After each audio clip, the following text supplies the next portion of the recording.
Hi, I'm Stacy Peasley, and you are watching Medfield.tv. Access to our community.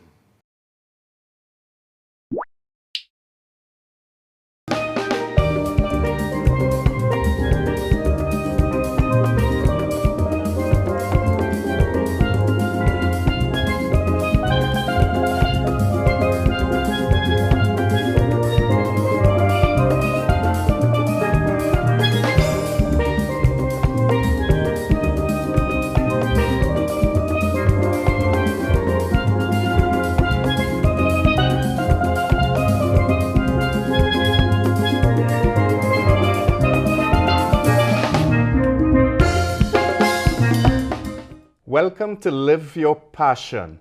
I'm your host, Alex Stephen from Life Transforming Treasures. I'm an author, a speaker, and a transformation coach. By sharing my story of raising a successful deaf son and making a life-altering decision, I empower people to transform their lives to one of freedom and fulfillment.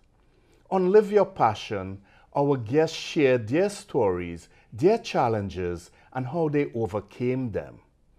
And hopefully, you could get some wisdoms from what they're sharing to help you on your journey. Today, I have with me Kimberly, Harmon, a very special friend who will share with you her story and how she overcame some of her challenges and where she's at now. Welcome, Kimmy. Hello, Alex. Yeah. Thank you so much. You're As very always, welcome. it's such a pleasure to be with you. Yeah. And just tell us a little bit about, what you do now and Sure, Alex. Alex, can I share with your audience that you are a speaker, very successful, and a successful author.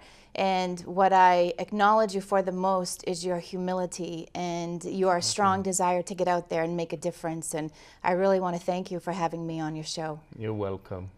Yeah. So, a little bit about me. I am president and CEO of a company called Life Enterprises, where we celebrate life in all you do.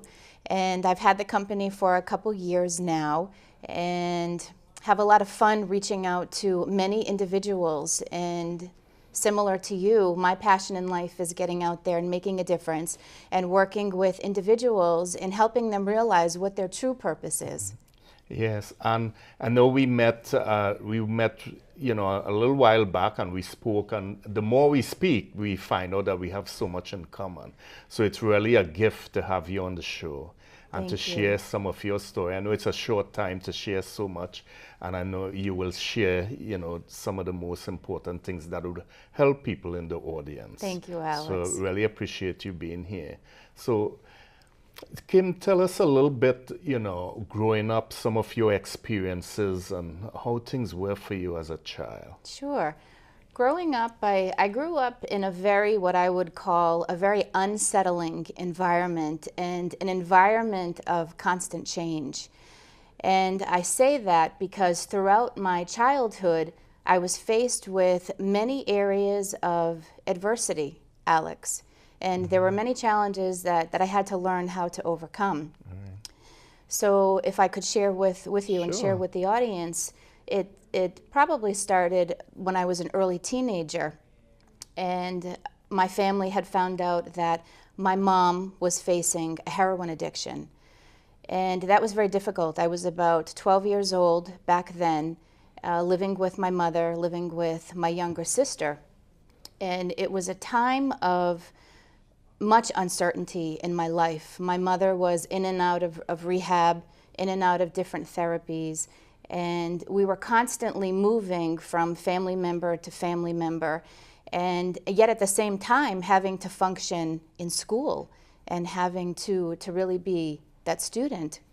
And that was difficult back then. It was difficult back then, and your mom had to provide for you and your sister, your sibling, because your dad was not your biological father was not living with you. So you want to tell us a little bit about that? Sure. When you probably were around 5 or 6 growing up. Sure. So when I was very, very young, my parents divorced, and my biological father, when I was about age 3, had removed himself from our lives. So my mother for many years was a single mom, and she worked 2 jobs, always growing up, and did the best she could to provide for us. And shortly after she was alone for a few years, she had remarried to my stepfather. My stepfather, however, growing up, was in and out of jail, and I had shared that with you. So for many of our weekends, while my friends at school were doing fun things with their families, or they were just really being children, our Sundays were spent at the local prison, visiting him, and so it was not that easy growing up, Alex. What was some of the emotions you experienced as a child at that tender age, growing up with a stepfather who was in and out of prison, and your mom having to work to provide for you and your sister? Sure. Some of the emotions that I really remember, and still sometimes go back to, because sometimes we still go back to those memories and those feelings of childhood, were betrayal, anger, hatred, uncertainty, but pain. Pain, a lot of pain, I could imagine. And growing up at that age, you didn't know what to do in terms of getting help. So, tell the audience a little bit about your experience and some of the things that you did. Sure. I know you said instead of turning to God, you sort of ran from God. Those sort of experiences. I did. And Alex, that happened several years after my mom had passed away. I was 14 when my mom had passed away from contracting hepatitis B, and back then in the 80s there was the Delta virus that was brand new, and the physicians weren't sure how to treat it. And my mom died in the ICU. And then right after that, my biological father, who had not been with us since about the age of 3, all of a sudden showed up. And then my sister and I went to live with my biological father. And shortly after that was when the sexual abuse started happening with him. And I can remember as a teenager feeling that I didn't know what was happening in my life, and thinking that how could this be? How could I lose my mom at such an early age? And then how could I be placed in a very unsafe situation? And for the longest time, Alex, I did not share any of what I was going through with anybody. I kept it all inside. And I didn't have one person in my life that I felt comfortable enough to share it with. So I kept it inside. And for me, my sanctuary was going to school. And that was where I put all my energy, and I excelled, and I sort of forgot about everything. When you were in school. When I was in school. And in school, I did well. I was popular. I was tri-captain of the cheerleading squad, and I had a lot of friends. And everybody at school thought that I was happy because they always saw the happy Kim. And I believed that I selectively and consciously blocked all of those really bad traumatic experiences out of my life. Until I was probably until I was in my later adulthood, when I started realizing that I had held on to so much of that pain that it was affecting my relationships. And even going back even younger than that, I remember you said you visited your mom where she worked. Tell us some of that, the experience there and how that made you feel. Sure. So when my sister and I were growing up, my mother always worked 2 jobs, and one of her second jobs was bartending in the evening. And that's how she made that extra money to feed us and to send us to school and all of that. So I can remember visiting her at work. And most of the time it was in the evening or it was on a Sunday afternoon. And the memories that I have of that were being in the bars, because it was always in a bar room, so it was always a very tough environment. And, I look back, Alex, and I think, wow, how did we stay so safe at such a young age? Because it was a very tough environment full of alcohol, drugs, fighting. There were many, many fights that my sister and I would watch. And it was a very scary time for us. And as young girls, you had to go through that. You didn't have any choice. And did you all go to any family members? Did you all reach out for help, your mom or you or your sister? No, Alex, we came from a family where the philosophy was what happens in the house stays in the house. Stays in the house. And that was how we were brought up. And you just didn't talk about what was happening. And for me, there was so much shame. I was full of shame and unworthiness as a kid and as a teenager that I guess in some way I just accepted it, and I accepted that was the way that it was supposed to be. So we never reached out to any family members for help. Never reached out to anybody. So you live in this sort of isolation, so to speak. Yeah, and you didn't even turn to God for help because it was so painful.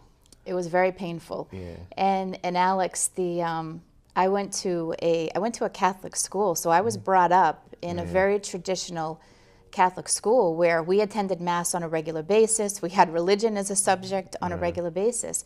So I had that faith foundation, but it was too hard for me to go there. And, I can remember when my mom was in the ICU. She was in the ICU for about 2 months. It was a long summer. And every single night I would be on the 3rd floor in the chapel praying, and I would be down on my knees, and I would ask God, please take me. Please keep my mother from my sister. I will do anything if you take me instead. Wow. And that was every night for 2 months. And then he took my mother. And it was very, very hard and very, very painful. And that was when I turned my back. And I was so angry at him, and so angry at him for not listening to me and saying, how could you do this to me? It's not fair. Yeah. Wow. Tough environment to be in. And then, as a child, you don't know, what to do, what choices you have, and you're not conversing with your relatives or even teachers at school because you're trying to keep this to yourself. And somewhere as a child, you're blaming yourself without knowing.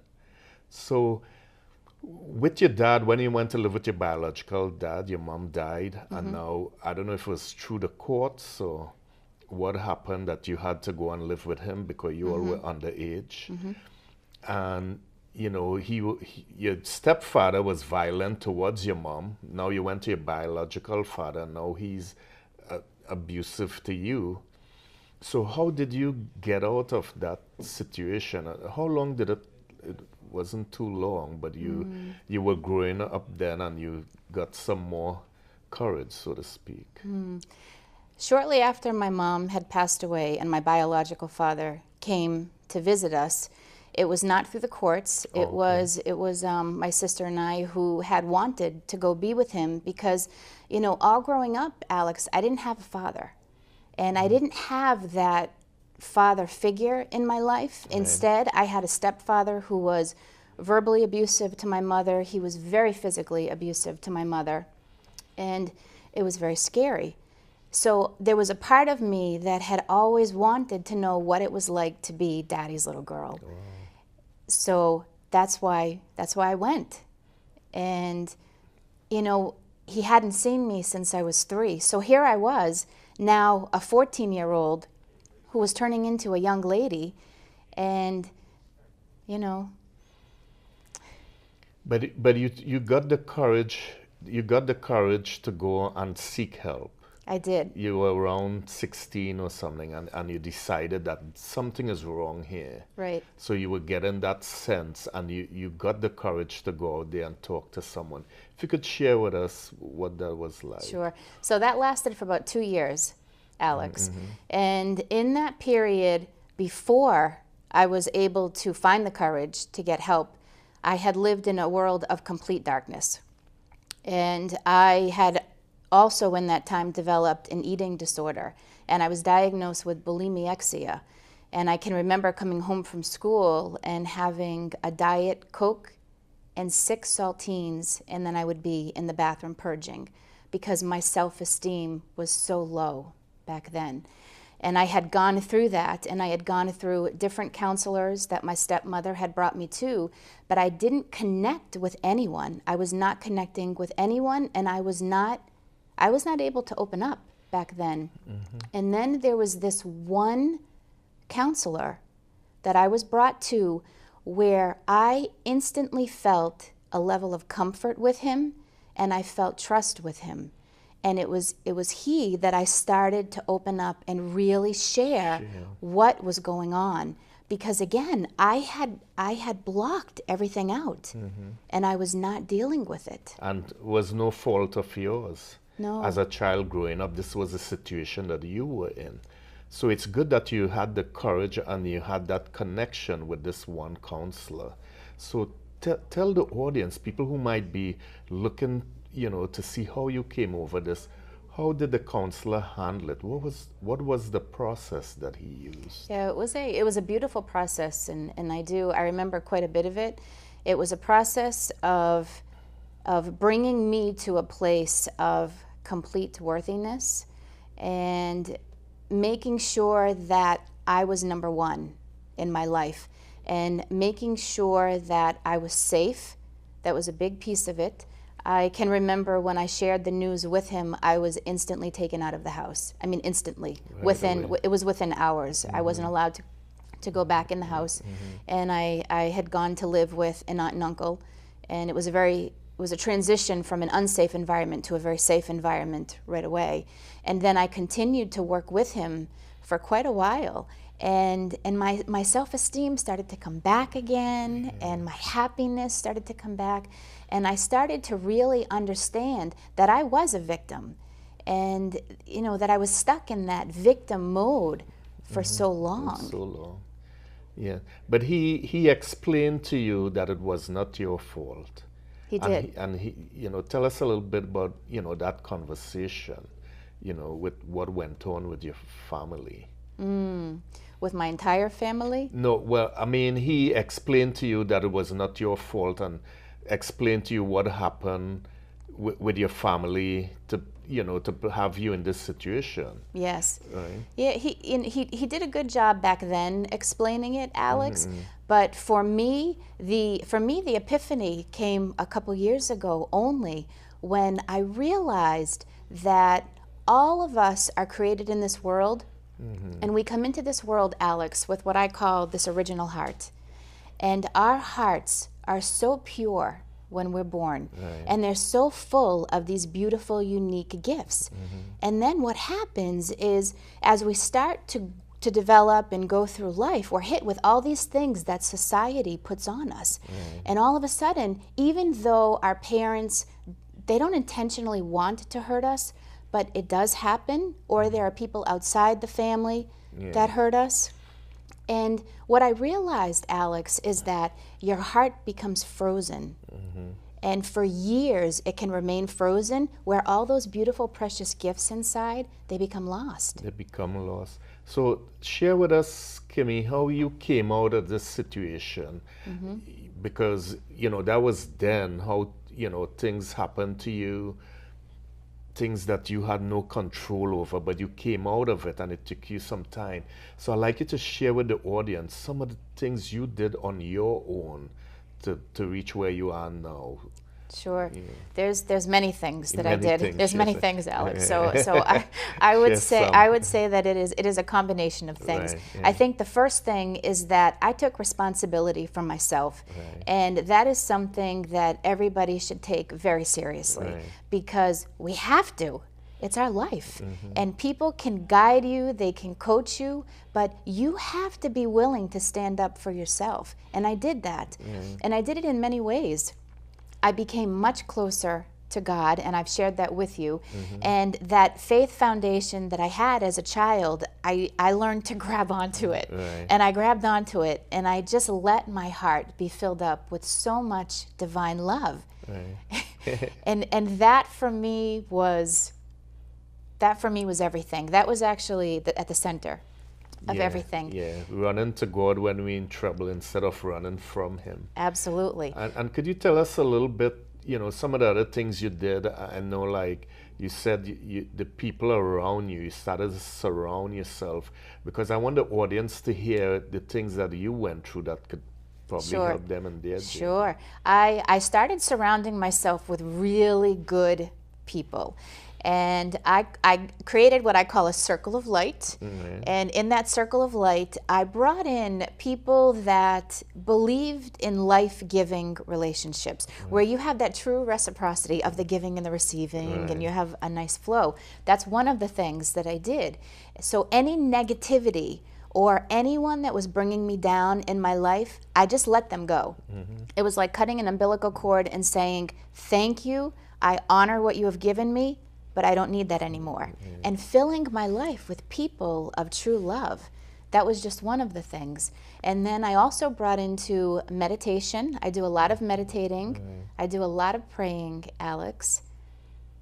And those help you to be where you are now. Without a doubt. Yeah. So Without a doubt. those were how you get here, and you did a lot of reading too. A lot of reading, self-help. A lot of reading. In addition. A lot of reading. If I could share with you the story of when my son was about 6 years old, and I had the children at the library, and they were running through the library. You know how a six and a 4-year-old do, and they're just running, and I'm running after them, and I'm running down the aisle, and all of a sudden a book fell down right in front of me. And I picked up the book, and I remember holding on to it, and as soon as I picked up the book, I felt something right away, whether it was an energy vibration, I don't know what it was, but I felt something. And I flipped open the cover of the book, and I thought, wow, this sounds really interesting. And it was a book by Dr. Brian Weiss, and it was a book about spirituality and God. And that book completely brought me back on my path. Yeah. So I believe that there are no coincidences. I believe that there are only what I call God winks. So I picked up the book, and I brought the book home. I checked it out, and I read that book. And that was another turning point for me coming back into my faith. Yeah. And the thing is, Kimmy, you did not stay where you were, in a situation that you had no control over. But you took responsibility, and you said you'll change your life. And you took steps. And I'm sure it was not an easy process, but you stuck to it. I know now you meditate a lot, you pray a lot, and you consult, before making decisions.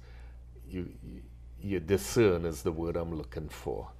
So that's pretty good. So share with us where you are now in your life. After being through this, horrible childhood, took steps to get where you are now.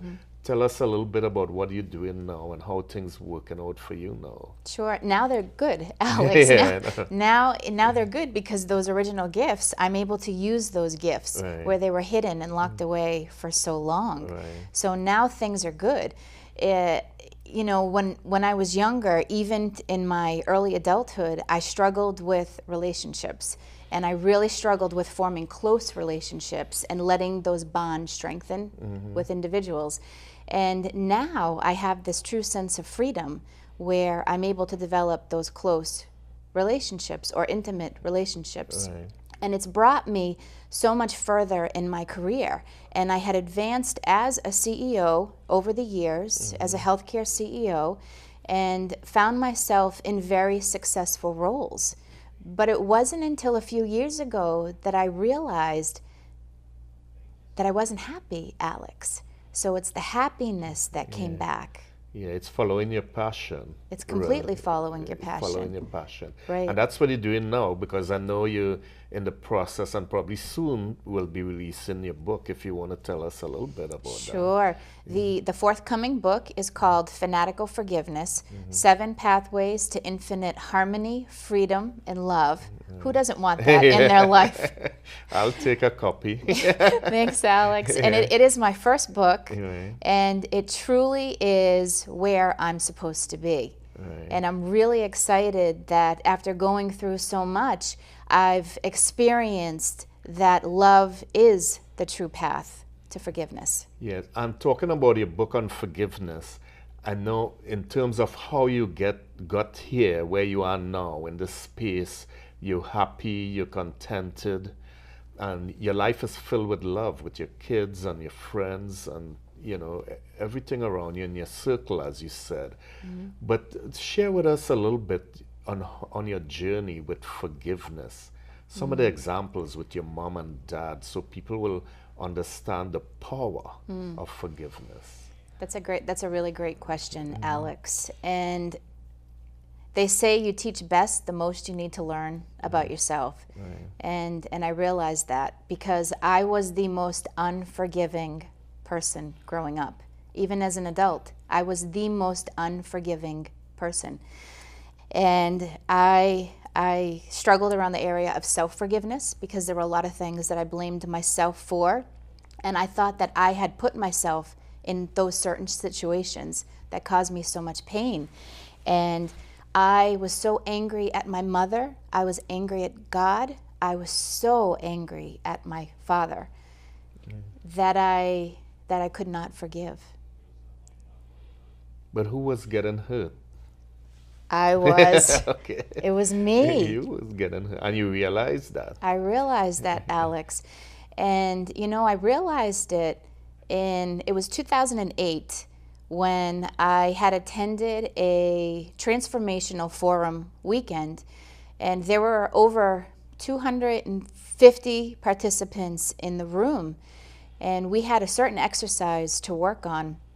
And I had worked on the exercise, and we all came back into the room, and it was an exercise on realizing where the block was in your relationships. And I had a major epiphany when I was working on this, and I realized that the reason why I couldn't get close to my ex-husband and the reason why I couldn't get close to many people was because of the abuse from my father. And we're all sitting back in our seats after the break, and the forum leader had asked for a volunteer. And Alex, I have no idea how my hand went up. All of a sudden, my hand went up like this, and I was standing on the stage in front of 250 people, and he worked with me in having a complete breakthrough with my relationship with my father. Wow. And when I went home after that weekend, I wrote a letter to my father. And I still have the letter. I kept a copy of it. And I forgave him for everything, everything. And I remember putting the letter inside the envelope, and I went to the post office. I found out where he lived, and I mailed it. Wow. And I let it go. And I remember putting my hand inside and watching it drop in, and I had an instant sense of freedom, complete freedom. And I didn't receive a response back, but it's okay because I realized, Alex, that I needed to do that for me. It was all for me. Exactly, and that's what I want people to get. The forgiveness is for you. It's not for the person who hurt you. It will free you up, and you could go ahead with your life, and that's what Kimmy did. And then it also, I had so much difficulty going to the cemetery to visit my mother's grave. And I would not go. My aunt would go, my grandmother would go, and they would put flowers, and I would hear comments for years because I was of driving age by then. And they would say, how come you don't go? And I couldn't. I had so much pain around the loss that I couldn't get myself to go. So it was having the breakthrough with my father that also gave me the breakthrough in my relationship with my mother. And then I was able to go to the cemetery and put the flowers down. And I was able to really bring in so much gratitude for what happened. So instead of being that victim, you know, which we all do, we say, I can't believe that happened to me. That's not fair. Why is that happening? And I was able to really focus on the beautiful gifts that I was given in my life, because it was through going through those very hard challenges that I became who I am today. Yeah, exactly. Enjoy the journey. Absolutely. It's easier said than done. Much easier said than done. But and you forgive your mom, you forgive your dad. And I tell people the key, especially when I coach people, whatever solution they're looking for, they're all different. But the key I see in all cases is you must have an attitude of gratitude. That's the first thing, and you must learn to forgive. You could have how much education, how much opportunities, and if you don't have those key values, it will keep you back, as you have experienced. So once you did this in all areas of your life, you develop this attitude of gratitude, and you're seeing it blossoming for you.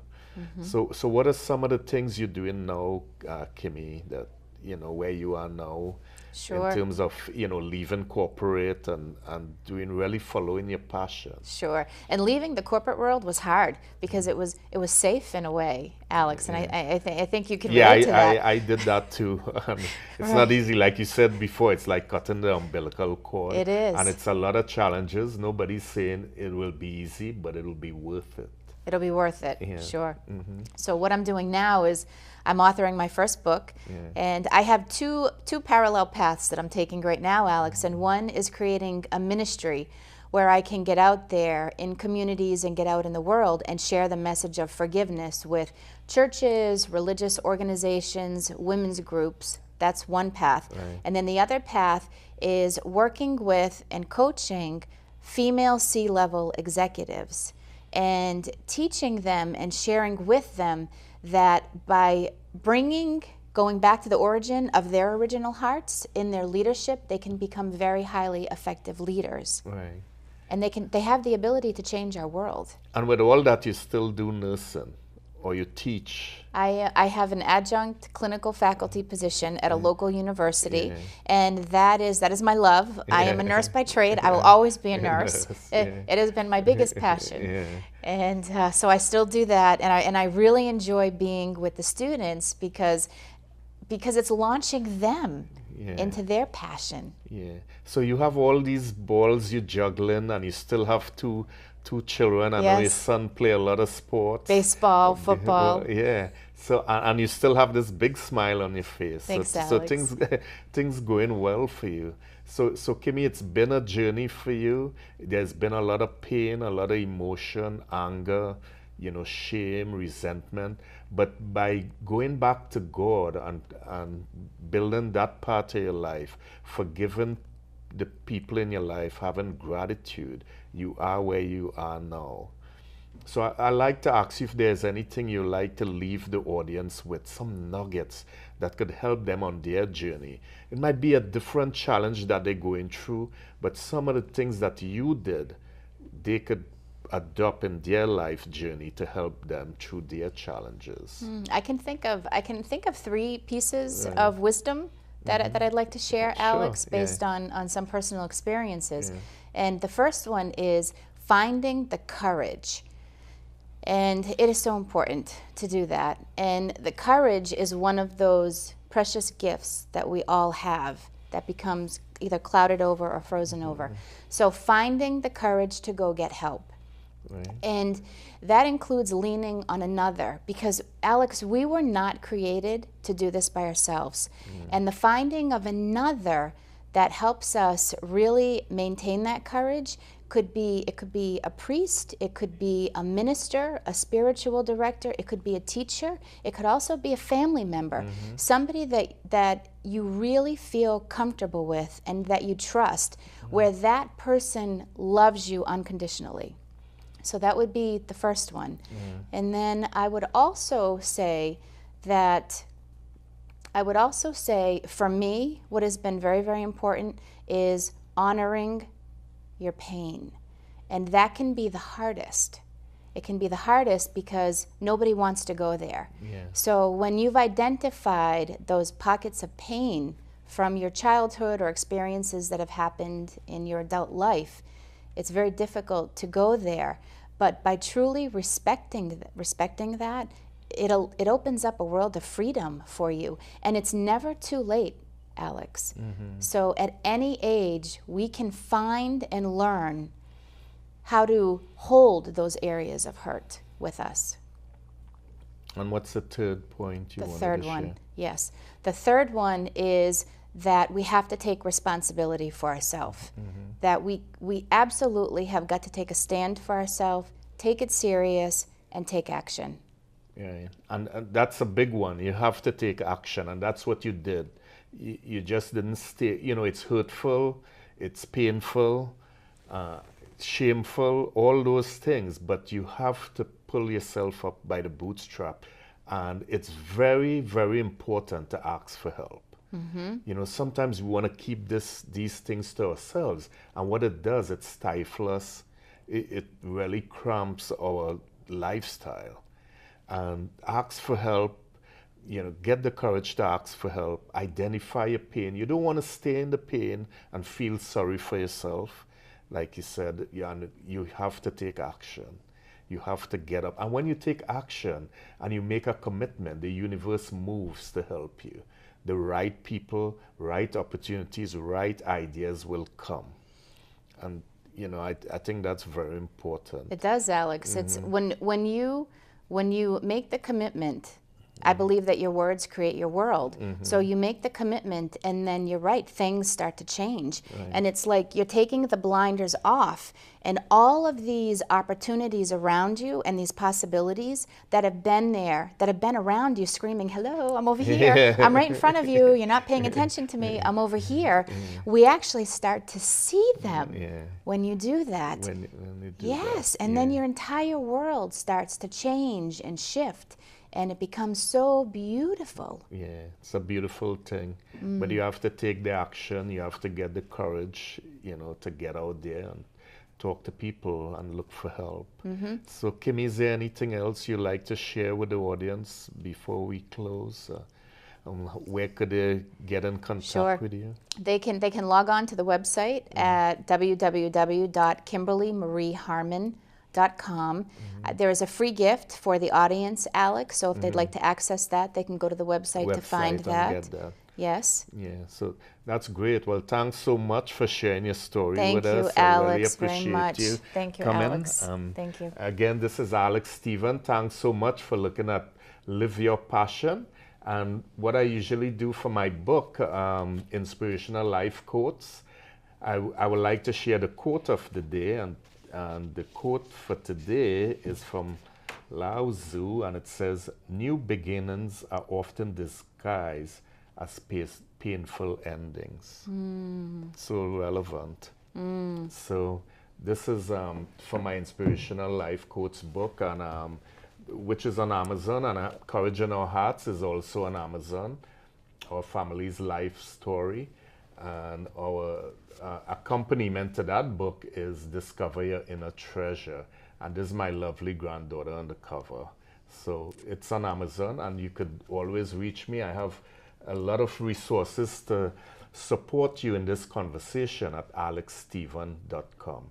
Thanks a lot, and see you next time.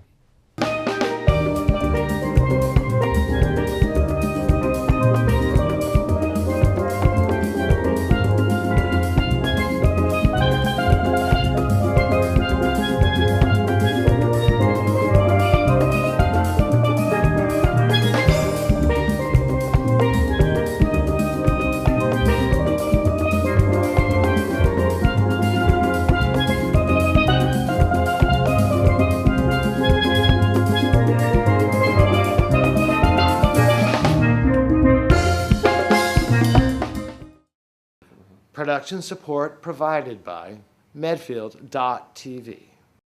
Access to our community.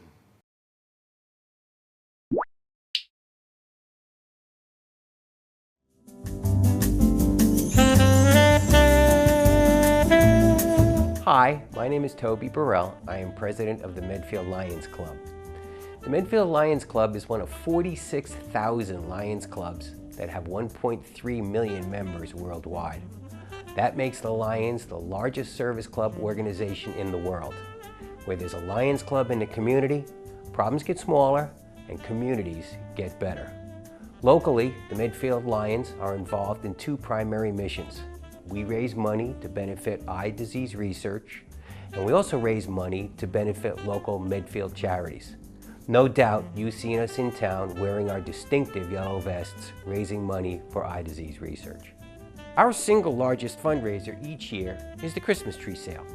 Every penny of the proceeds goes to charities such as the Medfield Food Cupboard, the Medfield Animal Shelter, and scholarships for graduating Medfield High School seniors. We sponsor the Seniors Luncheon at Christmas as well as the Chowderfest contest each year. All the proceeds from these very popular events go to benefit the Council on Aging. Interested in volunteering? As a member of the Medfield Lions Club, you'll be joining a group of service-minded men and women who are doing local volunteer work to benefit Medfield right now. We are your friends, we are your neighbors, we are local Medfielders, and we would love to have you join us. For further information about membership, please call me, Toby Burrell, at 508-359-5210, or you can email me at tobster9@aol.com. Or check us out on Facebook. It's facebook.com/Lions Clubs.